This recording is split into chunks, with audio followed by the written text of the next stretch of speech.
Hello नमस्कार साथियों, मैं हूं कुमार रोहतास और आप देख रहे हो जिक्सना स्टडी पॉइंट। दोस्तों, हमारी जो क्लास है वो अनुच्छेदों के बारे में चल रही थी। भारत के संविधान में कितने अनुच्छेद हैं उनको हम पढ़ रहे थे। तो दोस्तों, हमने 3 अनुच्छेदों के बारे में पढ़ लिया था एक ट्रिक के माध्यम से। वो ट्रिक क्या थी, आज हम उनसे आगे पढ़ेंगे। तो वो ट्रिक थी हमारी कि किसास का राज और असूल, ये हमारी एक ट्रिक थी और इस ट्रिक के माध्यम से हमने अनुसूची 1, 2 और 3 के बारे में पढ़ लिया था। अनुसूची 1 के अंदर में पढ़ा था कि राज्य और संघ व राज्य क्षेत्र के बारे में। दूसरा हमने पढ़ा था कि अनुसूची 2 के अंदर आय के बारे में, उच्च पदाधिकारियों के वेतन के बारे में पढ़ा था। और तीसरी अनुसूची के अंदर बारे में चर्चा की गई है, जैसे राष्ट्रपति का है, सभापति का है, विधायक का है, सभी सांसद है, उन सभी के शपथ के बारे में वर्णन अनुसूची नंबर 3 में किया गया है। आज हम पढ़ेंगे 4 नंबर अनुसूची नंबर 4।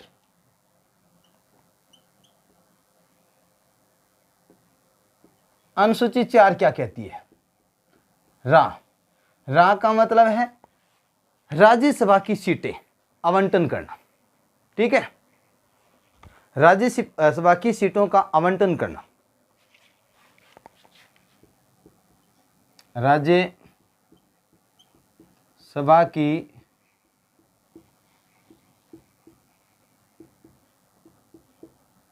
आवंटन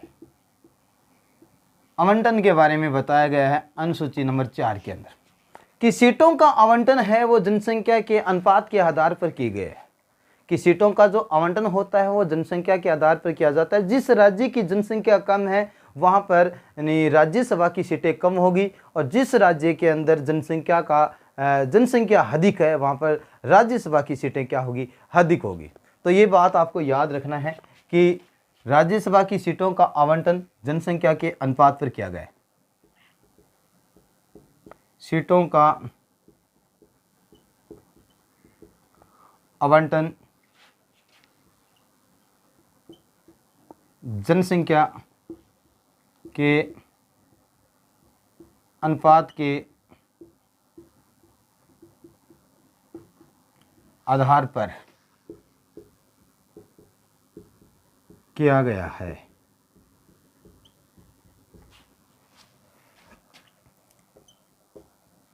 जिस राज्य की जनसंख्या अधिक, उस राज्य में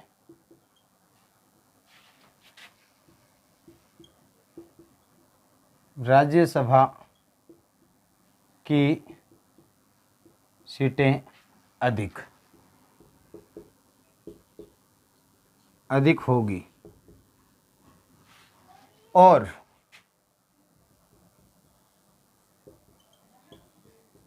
जिस राज्य की जनसंख्या कम, उस राज्य में राज्यसभा की सीटें कम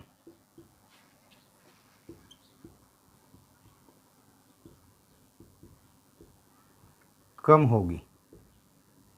ठीक है, अब हम पढ़ेंगे कि किस राज्य के अंदर अधिक राज्यसभा की सीटें हैं और किसके अंदर कम राज्यसभा की सीटें हैं।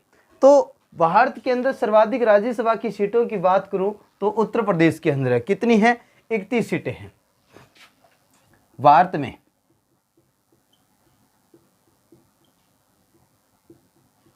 किस राज्य में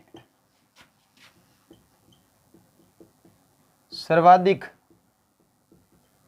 राज्यसभा की सीटें हैं? राज्यसभा की सीटें हैं तो याद रखना उत्तर प्रदेश में। कितनी हैं? उत्तर प्रदेश के अंदर है 31 सीटें हैं। ठीक है, हमारे राजस्थान में कितनी हैं? हमारे राजस्थान के अंदर राज्यसभा की सीटें कितनी आती है? राजस्थान के अंदर राज्यसभा की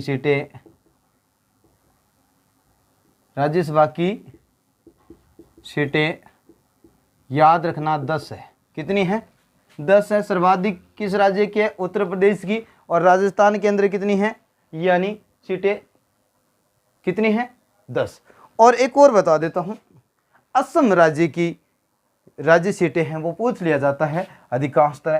तो असम राज्य के अंदर सीटें 7 हैं। यहां लिख देता हूं,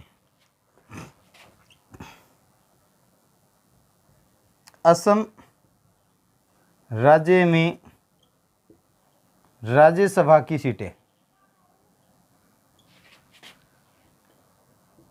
सीटों की संख्या कितनी है? 7 है। याद रखना, राजस्थान में 10 है, सर्वाधिक किस में है? उत्तर प्रदेश में। और असम के अंदर कितनी हैं? 7 सीटें हैं। ये आपको याद रखना है। अब हम बात करेंगे कि न्यूनतम किस राज्य में राज्यसभा की सीटें हैं। तो कई ऐसे राज्य हैं उसमें न्यूनतम है 1-1 सीटें हैं, उनके बारे में भी चर्चा कर लेते हैं। ये इतना मिटो देता हूं।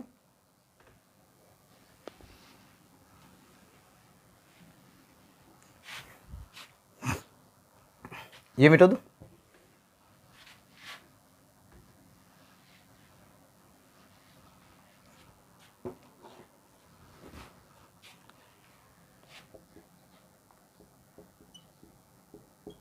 राज्यसभा की न्यूनतम सीटें कम किस किस राज्य के अंदर है? याद रखना, अरुणाचल प्रदेश,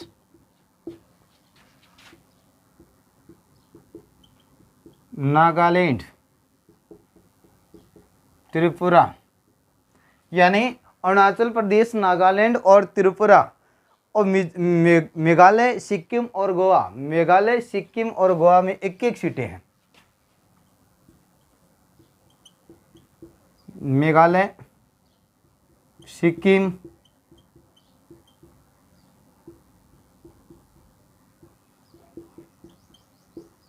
इसमें कितनी है? 1-1।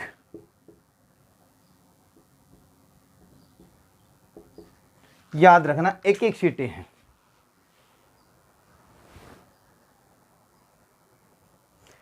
और नोट के अंदर लिखना कि केंद्र शासित प्रदेश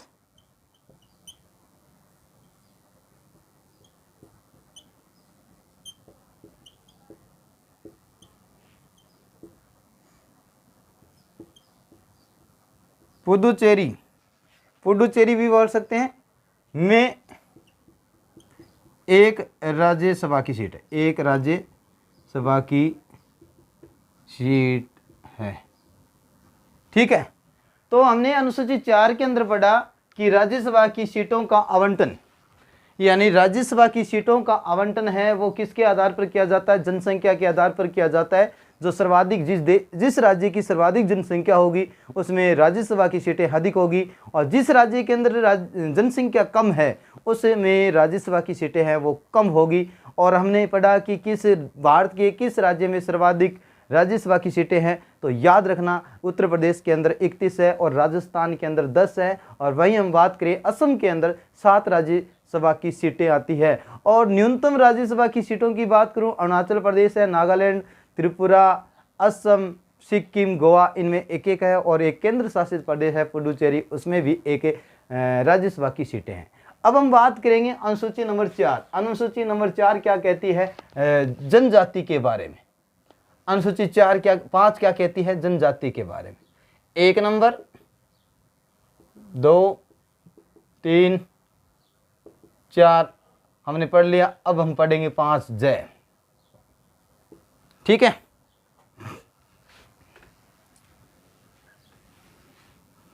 अनुसूची 5 में क्या लिखा है? अनुसूची 5 में जनजाति के संदर्भ में उल्लेख मिलता है।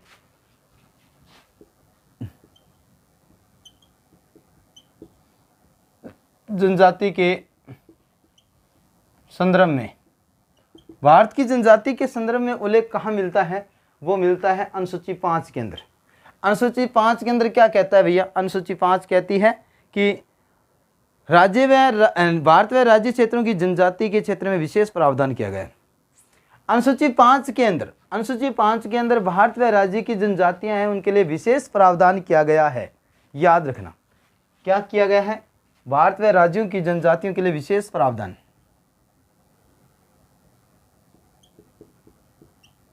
भारत व राज्यों की जनजातियों के लिए विशेष प्रावधान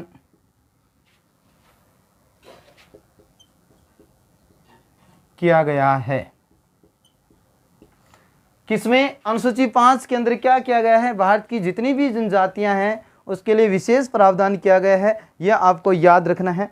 अब हम बात करें, इसमें 3-4 राज्य ऐसे हैं जिनकी जनजातियों का उल्लेख नहीं मिलता। असम, मेघालय, त्रिपुरा और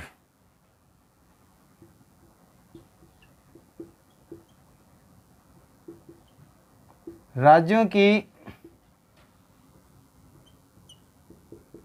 जनजातियों का उल्लेख नहीं किया गया है।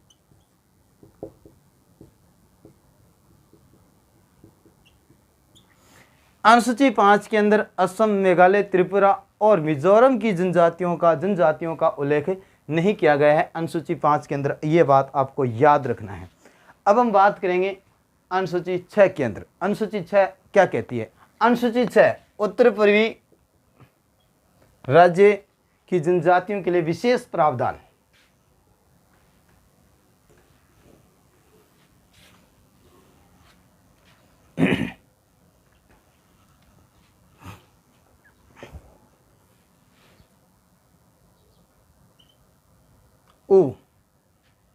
भारत के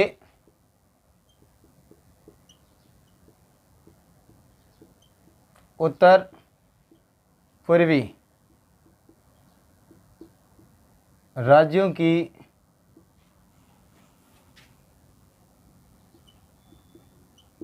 जनजातियों के लिए विशेष प्रावधान किए गए हैं। याद रखना, जिस अनुसूची में यानी अनुसूची 5 में जिन राज्यों का उल्लेख नहीं मिला था, जिन जातियों का उल्लेख नहीं मिल रहा था, वो अनुसूची 6 के अंदर क्या मिलेगा, उसमें उल्लेख मिलेगा। जिसमें यानी 5, याद रखना कि अनुसूची 5 के अंदर जिन राज्यों की जनजातियों का उल्लेख नहीं था, वो अनुसूची 6 के अंदर उन राज्यों की जनजातियों का उल्लेख मिलेगा। जैसे असम है, याद रखना,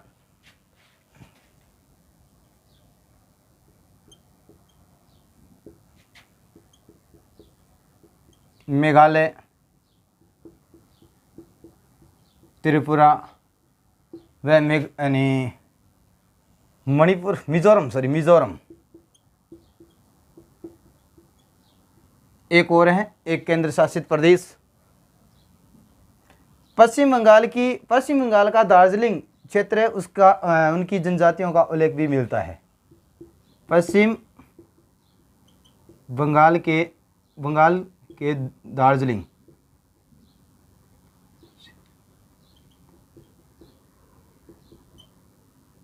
क्षेत्र की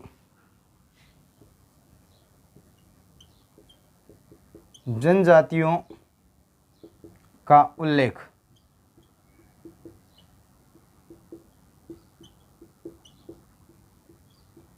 मिलता है। तो अनुसूची 6 क्या कहती है, अनुसूची 6 में आता है भारत के उत्तरी पूर्वी जो राज्य हैं उनकी जनजातियों के लिए विशेष प्रावधान किया गया है। जो अनुसूची 5 के अंदर जिन राज्यों की जनजातियों का उल्लेख नहीं मिला था, वो अनुसूची 6 के अंदर मिलेगा। ठीक है, ये बात आपको याद रखना कि मेघालय है, असम है, त्रिपुरा, मिजोरम और एक पश्चिम बंगाल का क्षेत्र है दार्जिलिंग, उस क्षेत्र की जो जनजाति है उसके उल्लेख है हम अनुसूची 6 के अंदर पढ़ते हैं। अब हम बात करेंगे 7 नंबर, 7 नंबर है सू यानी सूची विभाजन या राज्य, केंद्र व राज्य के मध्य शक्तियों का विभाजन के बारे में हम बात करेंगे। अनुसूची 7 क्या कहती है? अनुसूची 7 कहती है याद रखना, ये हम ट्रिक के माध्यम से ले रहे हैं।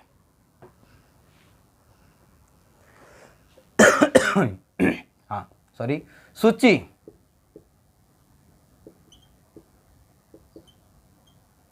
विभाजन के संदर्भ में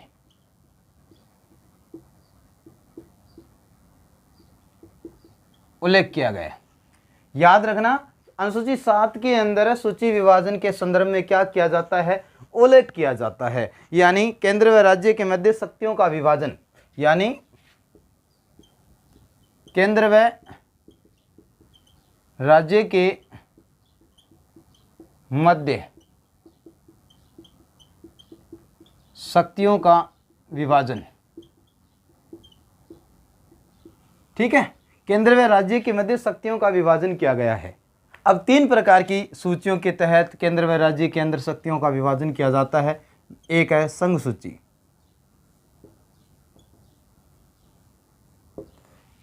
दूसरा है राज्य सूची जिसे प्रांतीय सूची बोलते हैं, और तीसरा है समवर्ती सूची।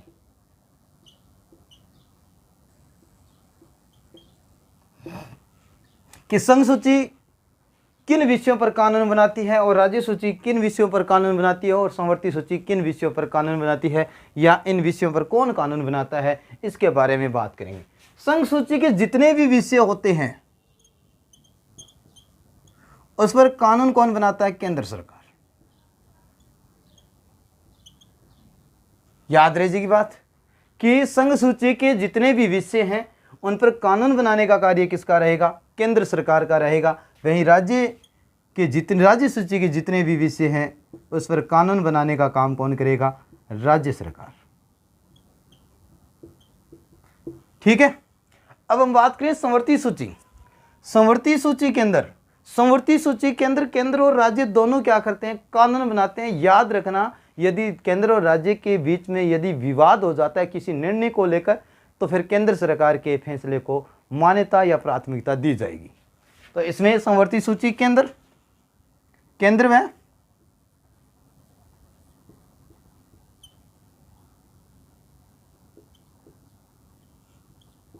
दोनों क्या करते हैं? कानून बनाते हैं।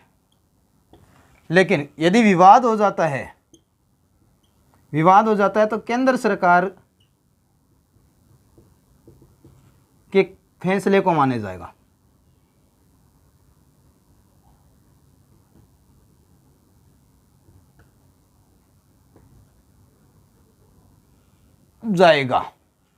ये बात आपको याद रखना। अब हम बात करेंगे कि संघ सूची में कितने विषय थे, राज्य सूची में कितने विषय थे, उसके बारे में। लेकिन उससे पहले हम बात करेंगे कि क्या संघ सूची राज्य सूची के विषयों पर, क्या केंद्र सरकार राज्य सूची के विषय पर कानून बना सकती है?